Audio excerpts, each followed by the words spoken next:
All right, Reddit, gather round, 'cause your girl Ava has a fresh one for the r/I don't work here Lady Hall of Fame.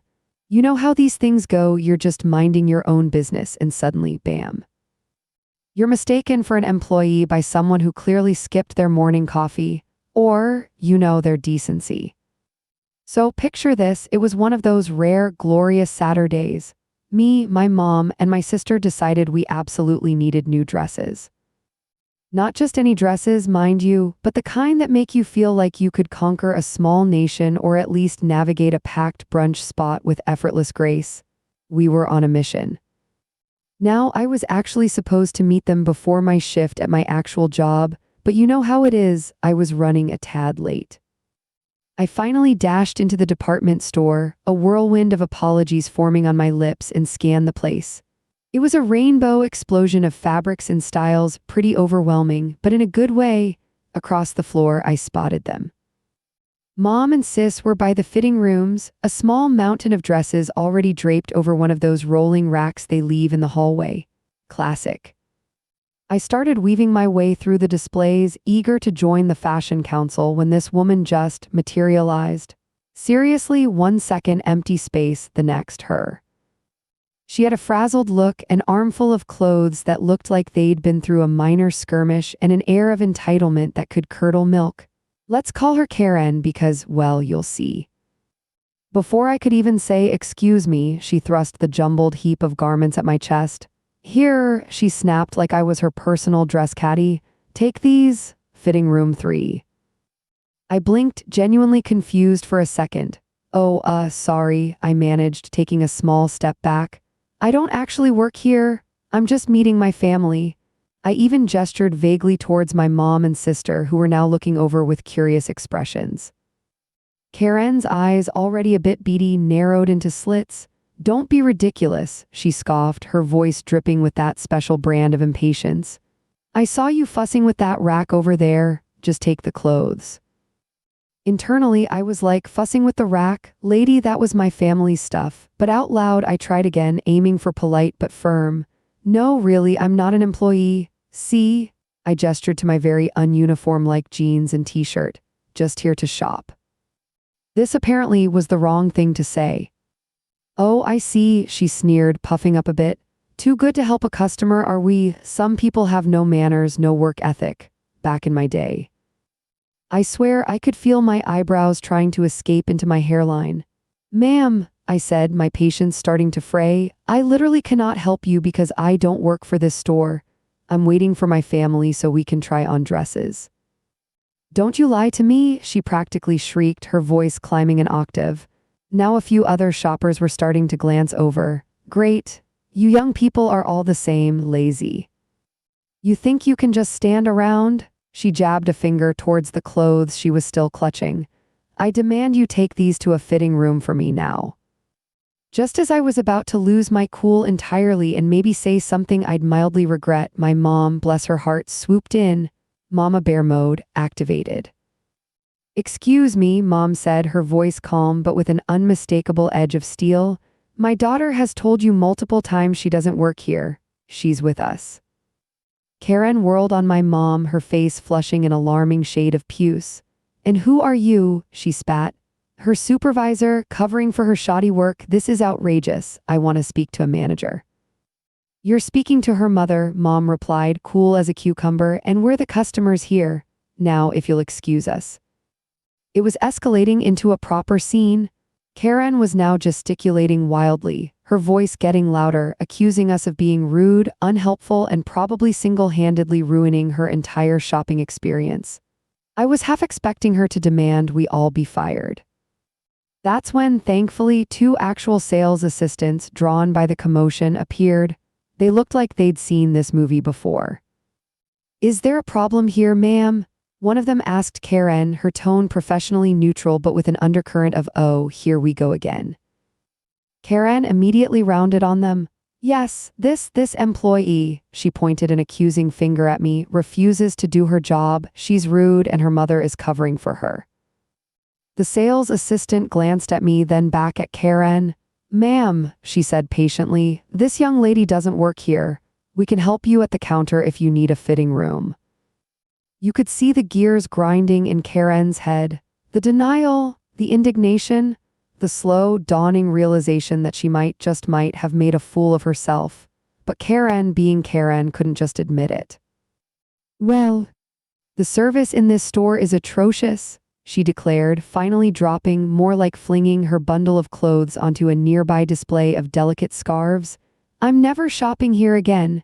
She then huffed, puffed, and stormed out of the store, muttering about incompetence and disrespectful youths. The sales assistants shared a weary look, then one of them started to pick up the discarded clothes. My mom, sister, and I just stood there for a second, a bit stunned, and then we all kind of burst out laughing. Well, that was something, my sister said, shaking her head. After the dust settled and our heart rates returned to normal, we actually got back to the important business of dresses. And you know what? We found some absolute stunners. I ended up with this gorgeous emerald green number that made me feel like $1,000,000. So yeah, another day, another Karen, but hey, at least we got a good story out of it and I got a killer dress. Totally worth it, almost. Hope you guys got a chuckle out of that one.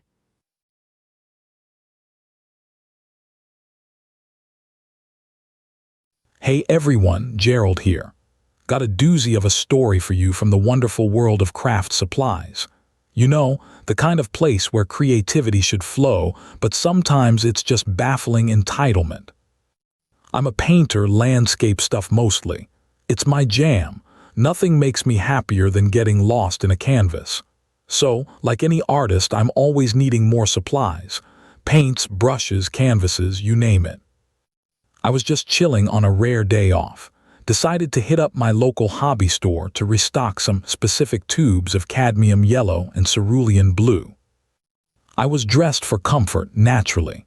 Think worn-in cargo shorts, my favorite beat-up tennis shoes, and a faded pullover shirt that's seen its share of paint splatters. Adds character, right?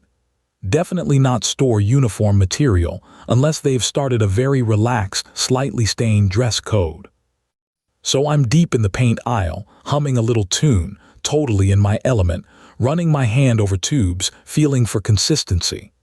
I just found the perfect shade when I heard it, a loud, dramatic clearing of a throat right behind me.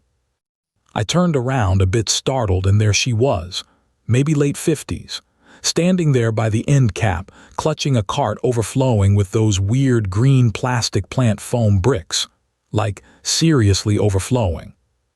And she had this look on her face, a real pinched, disapproving glare, like I'd personally offended her by existing in the paint aisle. Excuse me, I said, genuinely confused. Is everything okay? She just stared at me, unblinking, that glare firmly in place. Yes, everything is just peachy, she drawled, dripping sarcasm like a leaky faucet.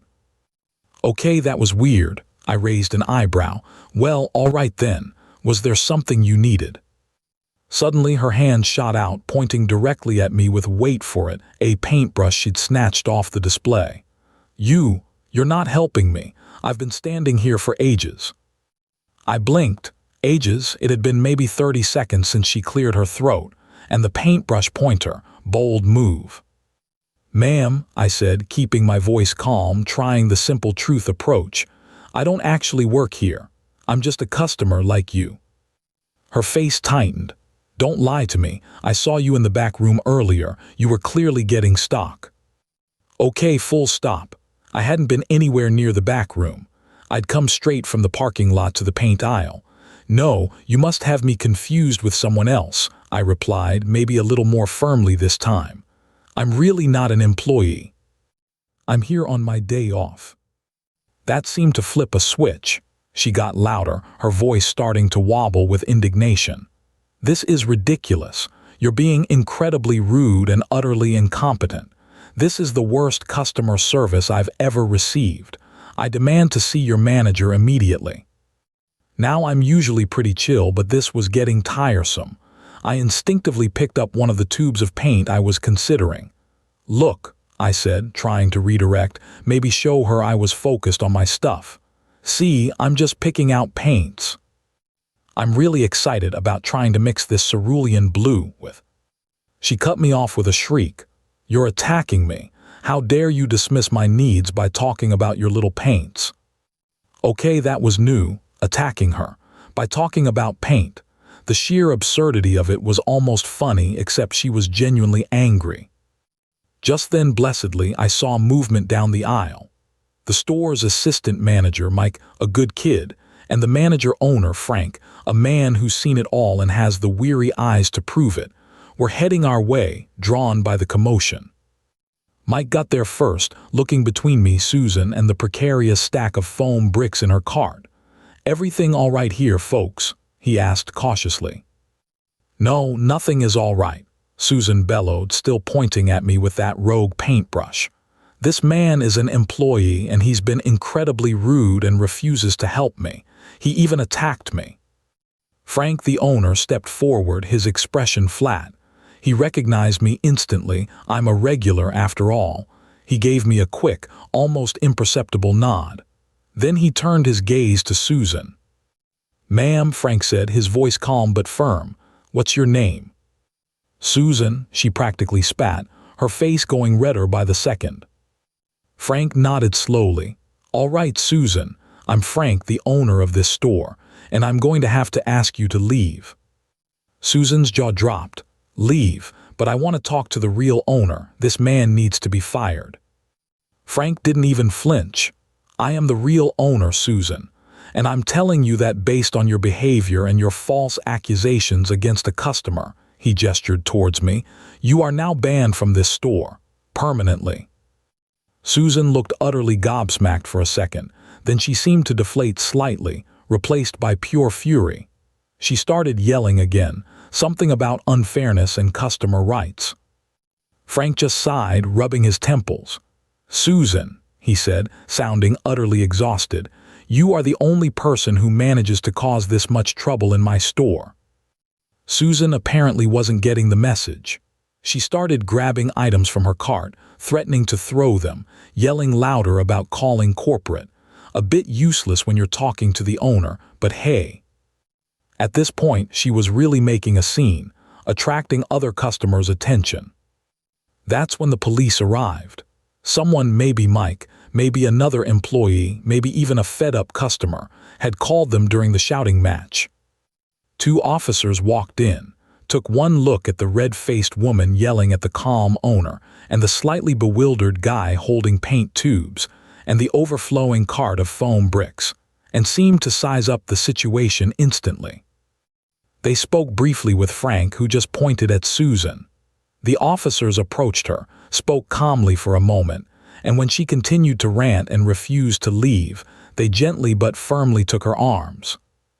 I saw the glint of handcuffs as they led her outside, still muttering indignantly about foam bricks and rude employees. As for me, well, I certainly wasn't charged with attacking anyone with paint tubes. Once the commotion died down, I just went back to browsing, found that perfect cerulean blue, grabbed a few other colors, and headed for the checkout. Frank was there ringing up a customer. He caught my eye as I approached. When it was my turn, he just shook his head slightly, a faint smile playing on his lips. He scanned my paints. "Sorry you had to deal with that, Gerald," he said quietly.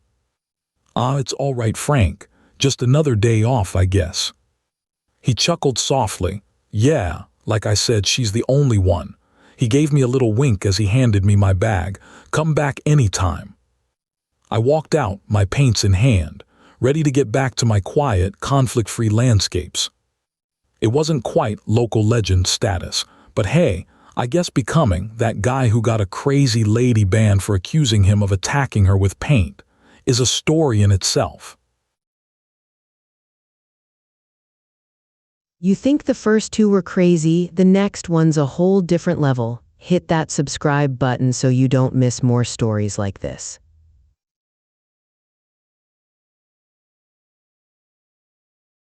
All right, Reddit, let me tell you about a trip to the store recently that went from 0 to "Are you serious?" real quick. I'm Kai, by the way, and this is my tale of encountering a woman who decided I worked somewhere I absolutely do not, and how I handled it by embracing my inner literalist. I was just doing my own thing, wandering through Walmart trying to track down some birthday candles. Pretty straightforward mission, you'd think. Except I immediately spotted this woman near the cosmetics section. She was livid, practically spitting fire at some poor soul. Couldn't tell if it was an employee or another customer, but wow was she laying into them. Like, full-on red face, wild hand gestures, the works. I honestly paused for a second, just kinda mesmerized by the sheer level of public anger. Apparently, standing still while looking vaguely in her direction is an open invitation. She locked onto me like a heat-seeking missile, abandoning her current target. She stomped over, face all twisted up. "Excuse me," she barked, "no please, no preamble. Where are the eyelash curlers?" Now I was wearing a t-shirt, jeans, and carrying a basket with, well, nothing but the hopeful promise of candles. Definitely not store uniform material. But hey, she seemed convinced. And honestly, after watching her be so awful to that other person, I wasn't feeling particularly helpful or inclined to correct her assumption gently. A little voice in my head went, "Let's see how this plays out." So I just looked at her completely blank-faced. "No idea," I said. Her eyes widened. "What do you mean, no idea? You work here?" I gave a slow shake of my head. "Nope, just shopping." She scoffed, loud enough for a few people nearby to turn their heads. "Just shopping? Then what are you even doing standing around if you're not going to help?" I held up my empty basket slightly, looking for birthday candles. This seemed to short-circuit her brain for a second. Her face scrunched up. "Birthday candles? What in the world does that have to do with anything?" "That's just why I'm here," I replied, keeping the deadpan going strong. "My reason for being in the building." She groaned, throwing her hands up in exasperation. This is ridiculous. Just tell me where the eyelash curlers are. Stop playing games." I maintained eye contact, giving the same level response. "Still don't know where they are." Her face started turning a rather alarming shade of purple. "You are being intentionally unhelpful. Can't you just use your brain? Imagine where they might be." Okay, now she was moving into absurd territory. I took a beat, pretending to genuinely consider this unique request. I mused aloud, completely serious. "No, I'm afraid my imagination isn't much help with store inventory. It's mostly focused on, imaginative stuff. Like dragons, or really big birthday cakes." Pure, unadulterated fury exploded across her face. "That is it. This is the worst customer service I have ever experienced. I demand to speak to your manager right now." "Okay," I said, shrugging again. "Go for it." She started practically screaming for a manager. It didn't take long for a harried-looking guy wearing a store shirt to hustle over, clearly sensing a disturbance. "Ma'am, please lower your voice," he said, looking stressed. She immediately rounded on him, jabbing a finger at me. "This man, he's refusing to help me. I asked him where the eyelash curlers are, and he just keeps saying he doesn't know, and then he started talking about dragons. He's being completely useless." The manager looked at me, then back at her. He seemed to be rapidly assessing the situation. "Sir," he said to me, probably just trying to placate her by including me in the service attempt, "could you please just help the customer find what she needs?" I held up my basket again, a silent reminder of my actual mission. "Sorry," I told the manager calmly. Then I looked directly at the woman.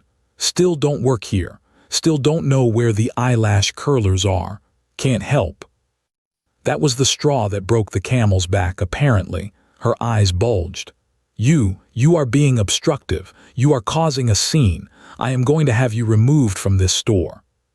The manager blinked, then straightened up, looking back at her. "Ma'am," he said firmly, "you are the one yelling and disrupting other customers. I'm afraid we are going to have to ask you to leave."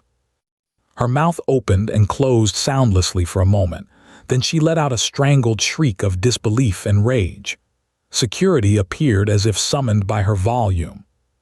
She put up a brief, pathetic struggle of sputtering protests and curses, but she was pretty quickly escorted out, still shouting about incompetent staff, and her damn eyelash curlers all the way to the exit.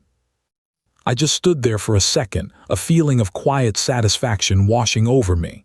My little experiment in literalism had paid off wonderfully. I finally found my birthday candles, paid, and left, chuckling to myself the whole way home. Sometimes, when people are rude for no reason, just refusing to play their game and sticking to the most basic, unhelpful truth is the most entertaining response.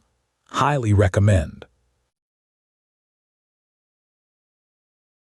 Got time for one more. This next video is worth it.